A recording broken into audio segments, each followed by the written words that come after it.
Back again. So, what we're really trying to, what I've titled this is the how-to. Like, so what do you need in terms of Australia for all those different factors? So, a lot of it depends on this first one. Is this what are you really trying to do? There's lots of different things we've spoken about, lots of different things we've heard from people about why they're doing it. So if it really matters, if the ESG really matters to you, then there's sort of one type sort of fits. If just doing exclusion matters, then a bunch of other things are available. And as I said, if it's just exclusions, you can do that for personal super already. And then sort of depending upon those, what's the right legal structures?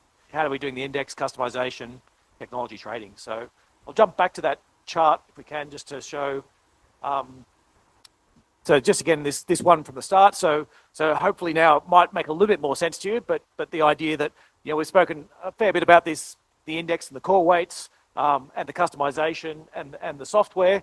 And now we'll sort of try and put together all those and talk about what's available in Australia and how you can do it.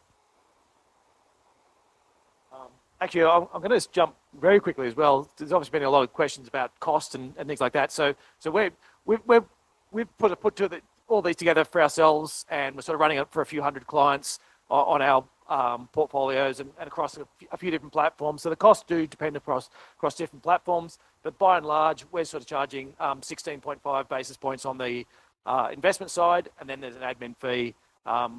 Starts at 22 and goes down, and that's sort of one. So if you're a bigger investor with sort of 10, 20 mil or something like that, you're probably paying 10 to 15 basis points for the overall solution, and the highest you pay for is sort of 38 basis points. So just to give you an idea of the types of costs. So they're sort of more expensive than the cheapest ETFs, but actually probably cheaper than definitely cheaper than a lot of the more expensive ETFs in terms of how the tailored ones. Right, so the different types of direct indexing you do. So I guess I've tried to sort of separate this into why you're doing this. So is it sort of the personal preferences? So we spoke about a lot about ethically, social responsibility, those types of, maybe it's allocating to some of your preferred themes in terms of those. Or is it actually about customizing to individuals? So we've got lots of different people, lots of different use cases. So, KPMG execs who can't invest in the transport sector because that's their sector. Or, inherited lots of bank stocks, as we spoke about CBA, you just don't want any more in your portfolio. Or you've got somebody else running that, so you want to clear those out. An Apple employee getting lots of stock options doesn't want any more Apple in their portfolio. Those types of overlays. The thematic types of things. So is it about those investment ideas? I want to add more AI into it. I want to add nuclear power or subtract nuclear power or whatever. Or do we have these rules based around quality, yield, those types of things, and finally that tax focused. So I think the idea for me is you're going through that list and saying which of these really matter, because what solution sort of fits you is going to depend upon which of those factors you really care about. And so, which I think leads us into the legal structures, which is more for Toby. About the way in which direct indexing may play out in Australia. We're going to talk now about two types. We've spoken very much about the ESG approach, and that tends to be either select a set of stocks that have got some certain characteristic, or more usually exclude some stocks from a broad market index. The other type of portfolio we're going to talk a little more about is something that looks a little more like a thematic ETF, where an investor says, this is a type of exposure that I actively want to get. And we'll talk about some examples of that, both a genuine one I've been involved with, but also some hypotheticals. So let's just think about the three structures which seem to us in the retail market to be appropriate. There's probably a fourth we should have added to this slide, which applies in the wholesale and above market. So thinking about the SMAs, which are essentially just a basket of stocks held together in a registered managed investment scheme structure. This lends itself best to a direct indexing approach, for example, which says, here are a set of exclusions. I don't want any gambling. I don't want any tobacco. I don't want anything where alcohol is more than 10% of the total revenue of the company. All of this is data driven. So SMAs seem to us to lend themselves to domestic markets and to an exclusion-based approach. So sorry, international as well. So lots of them. Yeah, there are international, but Stuart touched on the issue of trading costs, and as matters stand today in the platform world of today, trade costs are very significant in large basket portfolios, particularly and so we're tending to see SMAs in that market being active rather than, we're never going to see an S&P 500 SMA in this market for the reasons that Stuart alluded to, which is you can't afford it if you're paying, unless the brokerage is free. And more to the point, most clients don't want to see 500 stocks in a portfolio. So you want the S&P 500, you bet, buy an ETF, or the NASDAQ 100, buy an ETF. Do we know an ETF that does that?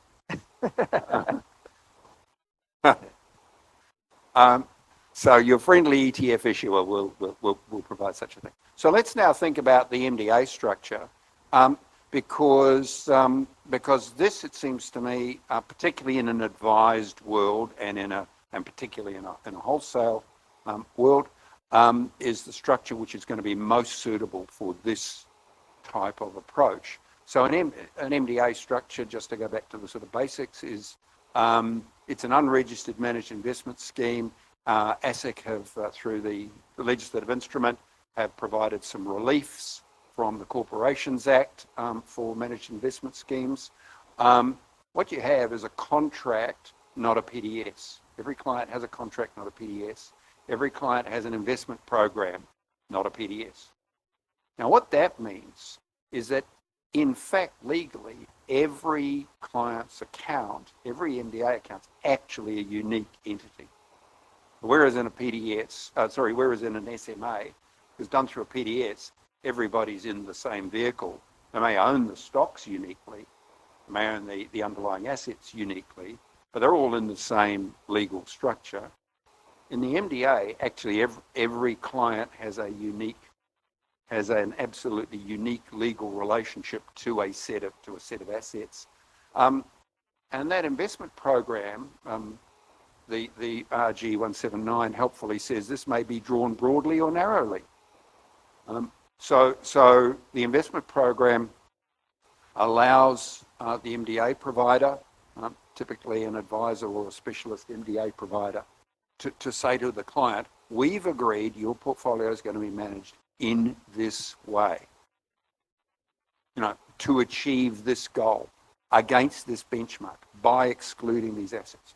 So that's the thing which makes me think that, particularly in an advised, intermediated world, the MDA structure is actually ideal for this, because you really can do what Nathan was talking about, what Stuart's been talking about, which is create a portfolio which is essentially a portfolio of one, built, even if in fact it looks like like others.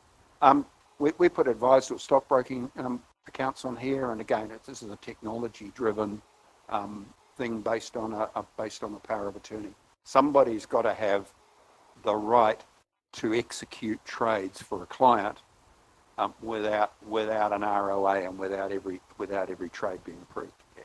But theoretically, you could do it. It's theoretically hard, yeah. You could do it Yeah. With an IMAP. Yeah.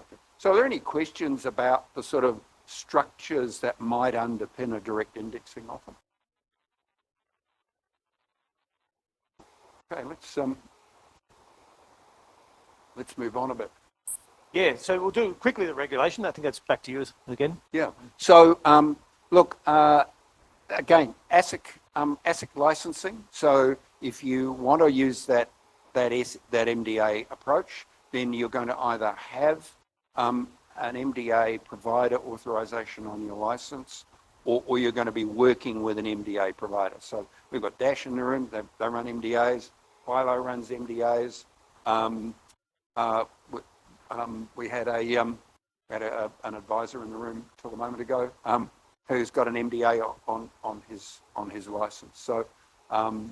So that structure is okay. Alternatively, we're going to see, particularly in the ESG and exclusion-based approach, we're going to see technology facilitating standard portfolios done through a responsible entity type structure by exclusions. ATO tax loss harvesting. So both Tim and Nathan spoke a little about the tax loss harvesting. That's just not available here. And so while it was one of the original rationale for direct indexing with larger portfolios in the US, where you want to crystallize the gains or crystallize the losses as a matter of active portfolio management, that opportunity is not available to you here. What we are probably going to see, though, is through technology, is increasing tax parcel selection for trading. And then finally, we've spoken a little about retail and wholesale investors, but wholesale investors, this is going to be something which is more appealing to wholesale investors, and particularly to non-personal investors thinking about the ESG sector again, to charities and not-for-profits who go, right, we are in we're in this particular area of healthcare, and we want a portfolio which supports this particular segment, or which doesn't include alcohol, for example. Let's move on to operational responsibility. The challenge in all of this is that once you make a promise to a client that the portfolio is going to be managed in this way, that the drivers of investment selection are this, then as the advisor or MDA provider, you're actually on the hook or administrator, you're on the hook for the operational delivery of that. Jonathan touched a little on an issue which I think is directly relevant to this, which is these portfolios aren't simply you do it and then you come back again in 6 months' time and revisit it, because actually clients have cash flows in the meantime. The investments that you hold have corporate actions and produce dividend streams. So actually these portfolios are just as susceptible to cash flow driven or client specific driven events as any other portfolio. So somebody says, okay, the client's put in another 100,000. Client wants to take 20 million out of their $50 million portfolio. I need to make some transaction decisions that reflect the rules I agreed in the mandate with the client at the get-go. Yeah, and I think probably putting it little bit more into practical sense is that, it might be you've gone to an MSCI and said, okay, give me an index that doesn't include banks, and now it's on them not to send through banks and within that. But it might be, though, that we've got a different layer where we've actually said, no, just give us the actual index. So he's sending us through banks, and there's another layer where we've sent it to somebody like Nathan who's decided to cut something out, and then or it's a personalisation decision that's been done with the advisor. And I guess all I'm flagging is there's once you start, we've got all those pieces, there's a lot of places where things can drop between the cracks, and so that idea of that end responsibility needs to be clearly defined in your processes. When Woolworths demerged Endeavour, for example, got rid of that substantial portion of liquor in their revenue stream. For a client for whom liquor was an exclusion, Woolworths probably came back, despite BWS, what a crap business that is. No.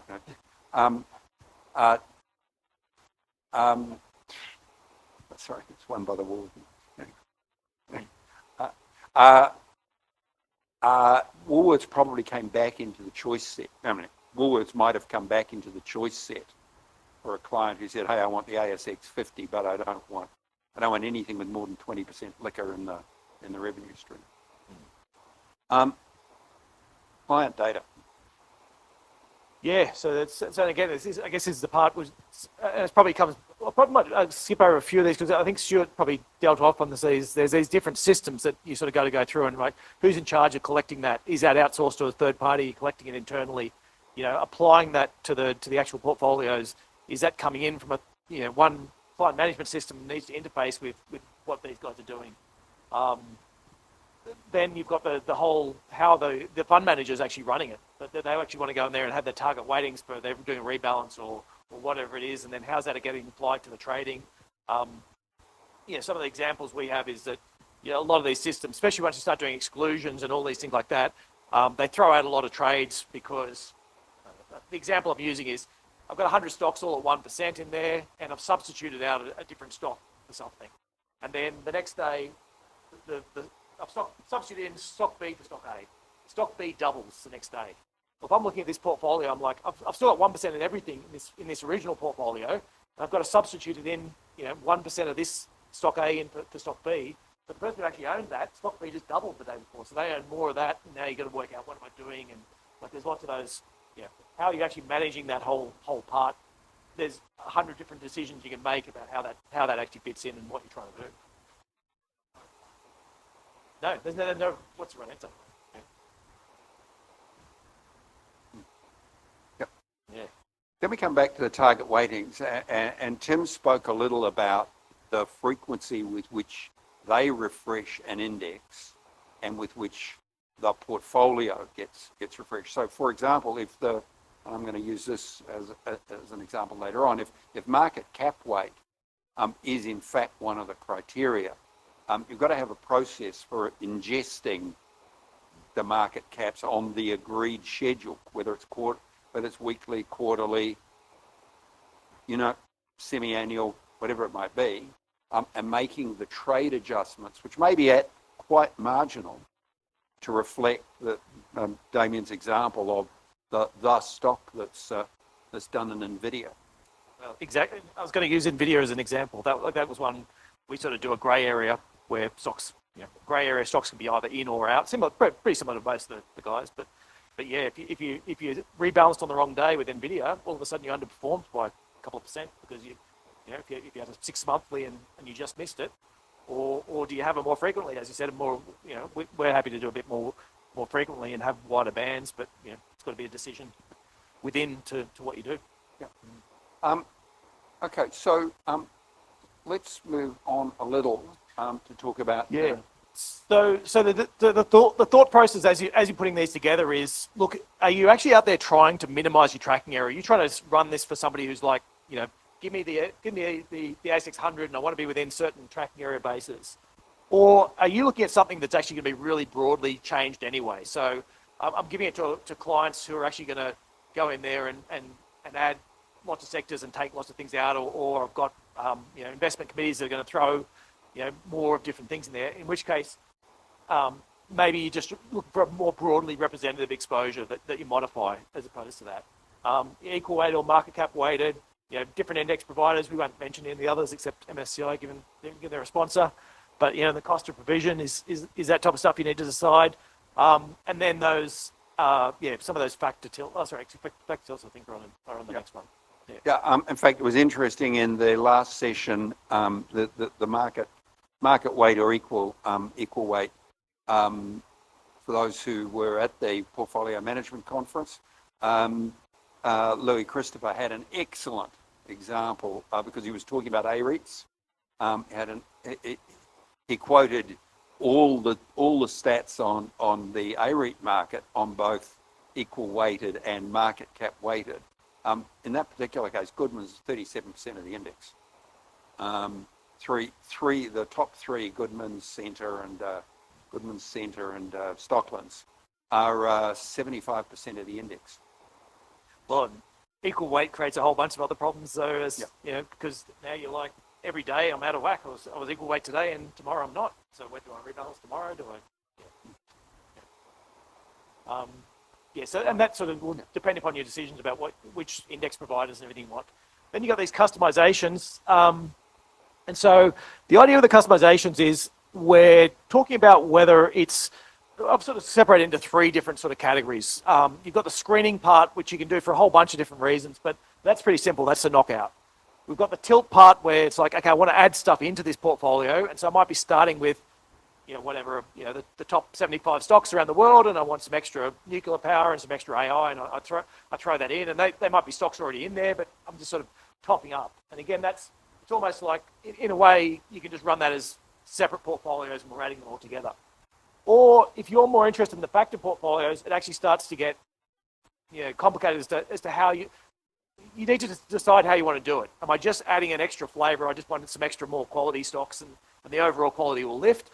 Or do I actually want to run the optimization models behind it and engage MSCIs or engage like an ethos about how am I going to run a factor sort of tilt over that to sort of extra weight so that we get the score up to 90 on Nathan's score rather than 85. Those types of ones are obviously a lot more complicated than this sort of more simple screens and tilts. And then who's providing this? It's that idea that, as we spoke about, is that Woolworths, they sell tobacco, are they a tobacco stock? They sell alcohol, do they sell enough alcohol? Like there's those concepts which I would say, well, for me certainly, I want to make as few of those decisions as I can. Sometimes I have to make them because nobody's really providing it out there, but I just want to be able to say, I'm providing this so that you don't get caught up in this greenwashing. I'm using this definition from wherever. Where do you buy that in from? Where do you, who's in charge of that? So that when ASIC's obviously been on a real rampage against greenwashing for exactly this reason. People turn up and say, yeah, we're carbon, we're carbon friendly and all that, and they're like, well, what are all these coal stocks doing in the portfolio? And who's taking responsibility for that? So I think for me, I feel as if a lot of the stuff, particularly we're doing, it actually makes it a lot easier on the greenwashing because we're just like, well, this is exactly what we're doing. This is exactly where we're getting data from. This is exactly what we're doing. It's not a sort of broad, we're going to be nice and friendly. We're saying this is exactly, but there's that issue, particularly in Australia, about that. Yeah. So I want to come back to some real life examples of where I think direct indexing may find its place beyond this kind of no tobacco, no gambling, no booze. And I'm going to go back to a live example that I was personally involved with, where when we first set up what's now Explore, one of the clients who's a billionaire said, this is in 2007, early 2008, said, look, here's $50 million. I want the top 50 stocks. I do not want any financials. So can you do that? Oh, of course, we naively said, yes, we can do. But that's what it was. I mean, it was I'd never heard of direct indexing. That's what it was. It was the global top 50 X financials. So we agreed what did the global top 50 X financials look like. And at that point, we went out, bought them, held them, dealt with the corporate actions that didn't have cash flows because it was 50 million in and because he's a billionaire, 60 million out. But that was a legitimate example of somebody who says, this is an exposure I want. And I'm using an index as a way of avoiding trying to get an active manager to do this, and it cost him nothing. I mean, it cost him, same sort of number, 10 basis points or whatever we were charging for running less. Okay, so here's another example, and that's why I put that little book up there to remind me. So I recommend the book. I was listening to a podcast by the with the author Azim Azhar, interviewed by Russ Roberts on Econ Talk, which is a podcast I cannot recommend highly enough. It is a wonderful, wonderful podcast series. So it's called The Exponential Age, and it's basically how Moore's law applies, but not just to semiconductors and transistors, but it is actually rippling out into the economy generally. And the example he quoted, and I was thinking about preparing for this, the example he quoted is that the demand for computing power, millions of, floating point transactions will increase by orders of millions over the next 5 years. So you go, okay, so you think to yourself, let's assume that trend is real. What are my options and what are my options for taking advantage of that? I can find an active manager who is a tech specialist. And I could buy his or her, in this case, I could buy his or her, fund or ETF. I could, there are plenty of financial services, technology-related ETFs. I could buy an ETF, or I could make an alternative direct indexing decision if trade costs were sufficiently low and fractionalisation was available to me to say, okay, let's pick some sectors identified by GICS, where we say, okay, Dave, I don't know whether the winners out of the demand for computerisation will be data centres, server manufacturers, semiconductor manufacturers, data centre providers, the AWSs, or several other sectors that are broadly in the computing sector. I just know that anything that multiplies 1 million times in a 5-year period leads to some people making money. And I know some stocks are already overvalued. Well, I think some stocks might be overvalued. So here are some rules. So I want anything with a market cap of more than 10 billion. I want, here's a suite of GICS sectors that I want exposure to. I want 50 stocks because I've got $1 million to punt on this theme. I'm not country sensitive, so I'm going to the All Country World Index, but but here are some countries that I do not want exposure to China, for example. Do not want exposure to China, or I want any EU country plus the UK plus the US plus Canada plus Taiwan plus Korea. So there's my set. So here are my rules. Now I can see that as I'm going to. How am I going to know what to invest in? Well, I'm going to buy an index. I'm going to buy the All Country World Index. It tells me what the GICS sectors are. It tells me what the market cap is. If I have a rule which says I only want to buy something which got a return on equity of better than 15%. So now I have an index-driven rule to give me exposure. So I've essentially created an ETF for myself. Another case in point is the global spend on weapons will rise to 2.5% of GDP. There is no question about that. So this is the negative. This is the inverse of ESG. So again, same set of rules.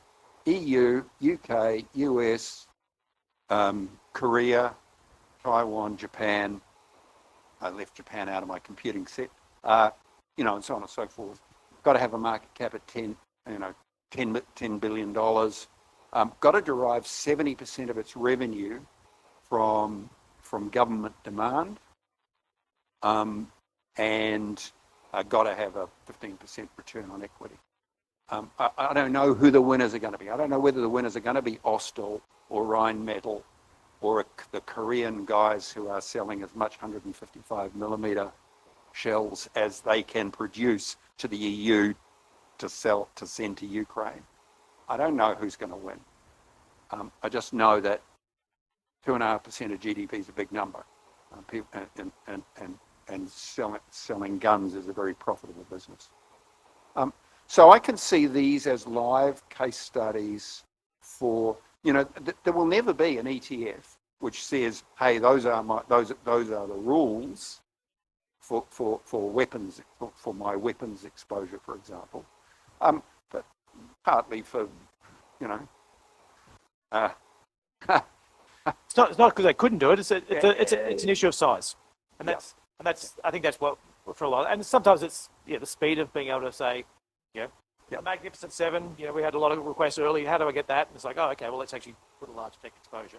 Because that's a great example of one where, Tony spoke a little bit about the sectors, and the issue there is they're mostly not tech stocks. Yes, Microsoft, you get it, but you into your Amazon and your Google and Meta are in different sectors, and Tesla's in completely different sectors. If you actually wanted that, it's actually So I guess much harder. And for somebody to set up a whole ETF on that might be difficult. For somebody to set up a quick, here's a tilt you can do, it was very easy. Yeah. So in a wholesale market where somebody says, there's a theme that I think is an investable theme. Once trading is cheap, once data is available, and once the technology says ingest the data, spit out the outcomes,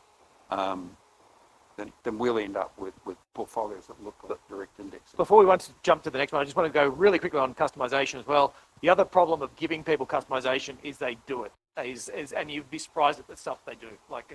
We had one where one of the biggest changes you can make is a Sharia overlay that basically trashes your portfolio, and we generally, we'll actually give the people a call who pick that just to make sure they genuinely wanted it. But one of the first ones we had who had done that, and we came in and he's like, well, actually, no, I don't care about Sharia. I was like, well, why did you pick it? You decimated your portfolio. He's like, well, I just wanted to get rid of the banks, and I knew that Sharia wouldn't have banks in there, and so I picked it. And so, for us, we can then go, yeah, great. But why don't we set up a bank screen and we'll all be happier?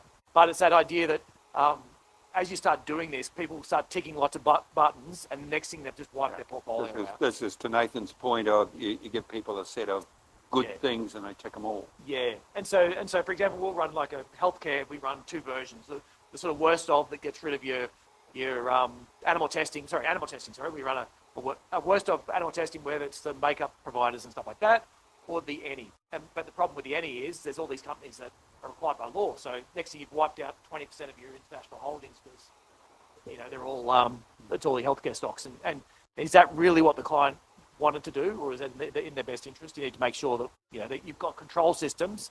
Stuart spoke, whether you're buying them in or developing them, and that actually manage to deal with that and speak to the client and make sure that you're not running big risk. So I just want to talk in practical sense, fractional shares. So it's actually much easier now to talk about the markets you can't get fractional shares in. So we'll run all the developed markets, which I think is 23 something markets. And so we can't buy fractional shares in Norway, Japan, Singapore, Australia, New Zealand. Everything else is, So it's out. It's available. We're running live portfolios as we speak with fractional shares. So available. Great. Okay. So look, well, our last thing then is okay. You've heard Damien and I talking ad nauseum, but the presentations. Where do you see the opportunity? Is this a thing? Do you see this as? I mean, he has a vested interest in it. I don't. Do you see a place for direct indexing, and if so, in what markets? And actually, I'll just put one extra overlay on that. Obviously, is that in putting this together and trying to get people involved, I'm stuck in this chicken and egg blend where there's a lot of people going, it's just not enough customers for it. I'll set up products once so I can see more customers, and then the product providers are like, and then the customers are like, well, I haven't got enough products to choose from, and so I'll come back when there's more products. And so there's a bit of this, where do we see it going, and what's the interest, I guess? Yeah. So I mean, what you've heard people talking about it for a couple of hours. Your comments are the only thing that stand between you and a drink. Huh?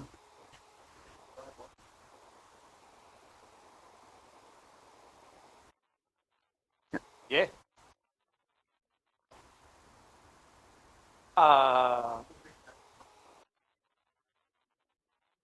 Well, yeah. Well, but let's okay. But let's use another example though. Is the AI one? So we've got an AI screen built in the thing, and that's made bucket loads of money for people who pick that. So I think it's the idea about can we personalize it back for individuals and give them that extra I guess I've been using the terminology that it's a bit like your Henry Ford car is like you have any color you want as long as it's black. Like that's the fund management model or the ETF model.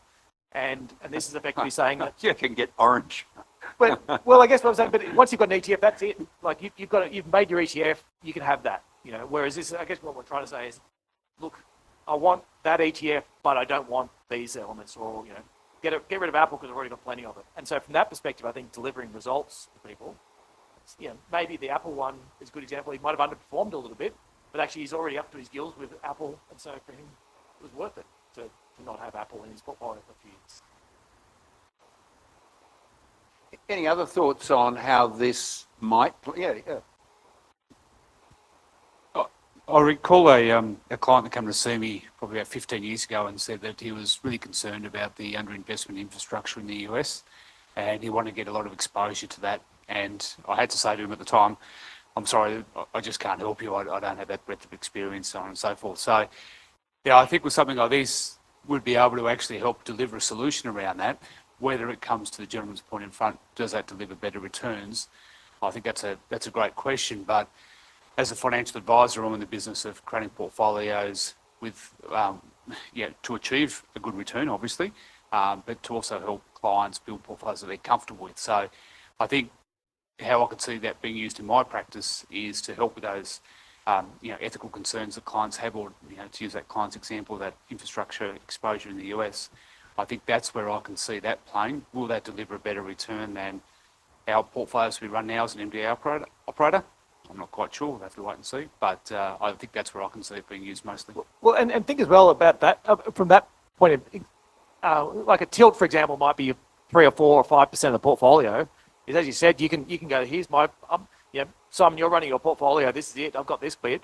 This client really wants that exposure. You're not going to do it, but yeah, I can bang that in, and he's happy. And he's not going to stuff it up that much. Even if it halves in price, it's a 2% hit, but that's his fault. And so I guess that's the part.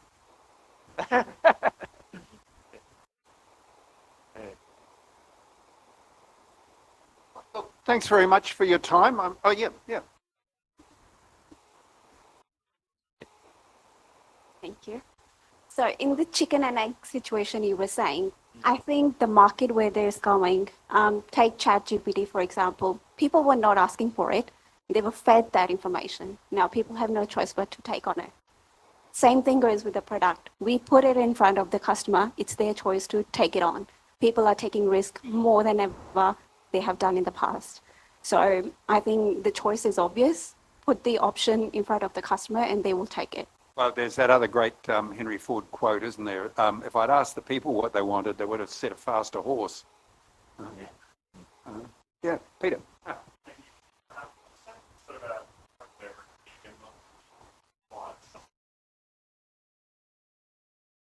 Well, it's more for the tape because... I just sort of had a query on a slightly sort of technical measure. I think, Damien, you mentioned like your fees before. It doesn't matter what they were, but like there was the investment fee, admin fee. Yep. But we've also spoken about, selecting the foundation benchmark. There's obviously different ways you can do that, probably different index providers. They've all got different fees. The level of customization in the starting benchmark could impact the fee. How does that all flow through in terms of, an end user's investment fee and admin fee? Like, if the customization goes up or they use a particular index provider, is that a flat fee for them at the end and it reduces your margin, or is that added on to those investment fees and admin fees? How does that piece? For me, we've made the choice ourselves. We actually run active portfolios as well, so we're actually already active. We're already following these stocks, and we've got free float data. We've made the decision ourselves that we'd like to offer people different numbers of stocks. So you want 15 stocks, 25 stocks, 40, 75, you choose yourself. Purposely chosen not to be the same number as index providers. But we've made the decision that, look, for our clients, because they are making lots of customizations, we're doing that for them, and we're rebalancing much more frequently. But there's other, I fully acknowledge, I've spoken to other people who are like, no, I just want an index provider to give me this so that we're on that. Whereas we've got a lot of retail clients at the moment. So for them, it's not we haven't had any pushback on that.